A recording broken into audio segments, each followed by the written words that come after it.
When you think of the Jungle Book, what comes to mind?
Catch. The only place these flowers grow is in the territory of this other bear, Harjit. And Harjit, well, he's basically the grumpiest, most territorial bear in the entire jungle. He does not like company. And Harjit makes his feelings crystal clear. Get out of here. This is my territory. I mean, you can't get much more blunt than that. He's a total roadblock. So a head-on fight? That would be an absolute disaster. They can't just ask him nicely, and they definitely can't fight him. They have to get creative. So let's just break down their thought process here, because it's brilliant. It's a super clear 4-step plan. Step 1, figure out what's wrong, the poison. Step 2, identify the solution, the flowers.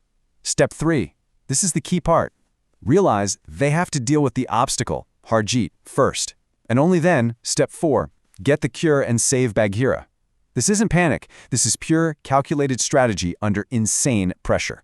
And this is where they get really, really clever. Instead of a direct fight or trying to sneak by, which probably wouldn't work, they go for a psychological approach. They decide to use Harjit's own personality against him. The plan?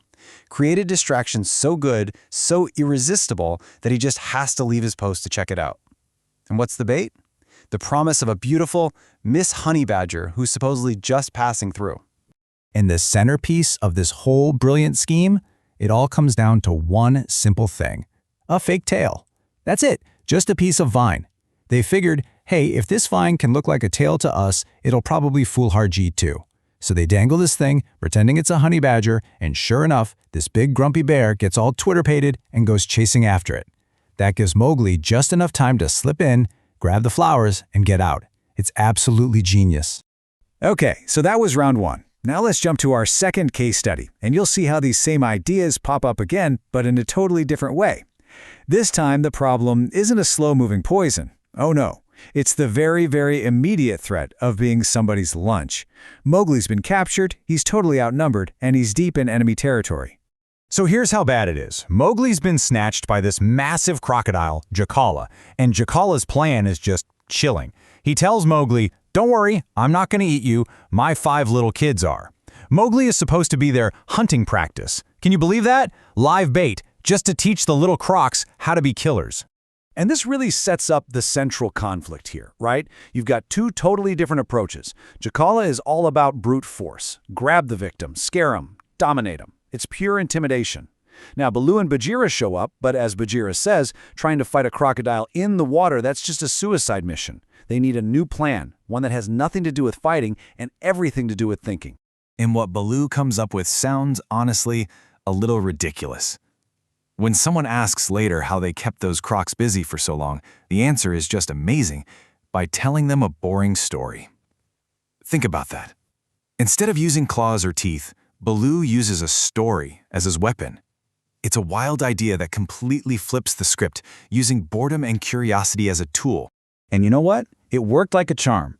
Baloo's story completely changes the whole vibe in the swamp.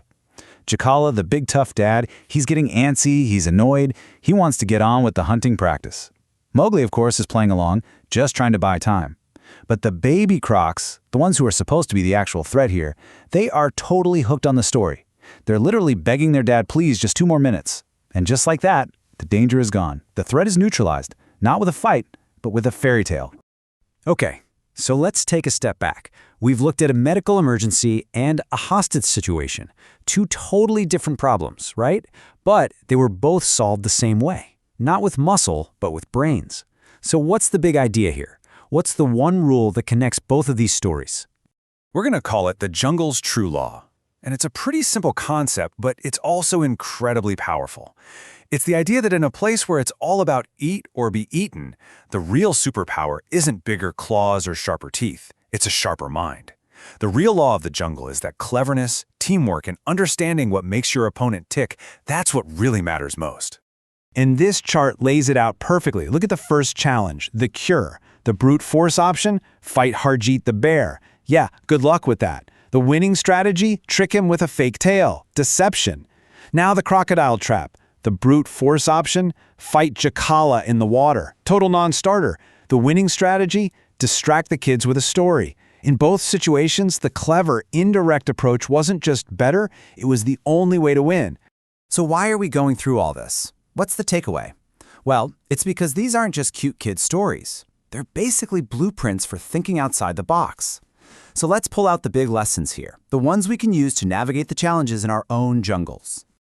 Okay, 4 big things to remember. First, know your opponent's weakness. They played on Harjeet's ego and the little croc's short attention spans. Second, teamwork makes the dream work, right? Mowgli almost never pulls these things off alone. It's his energy plus Baloo's wisdom that gets the job done.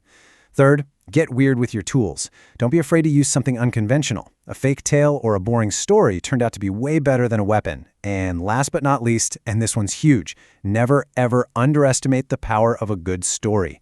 It can literally change everything. And that kind of brings us to the big final thought here.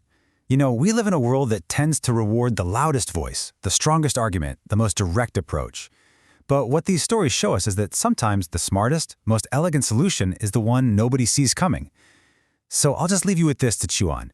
In the world we live in today, when is a story more powerful than a weapon?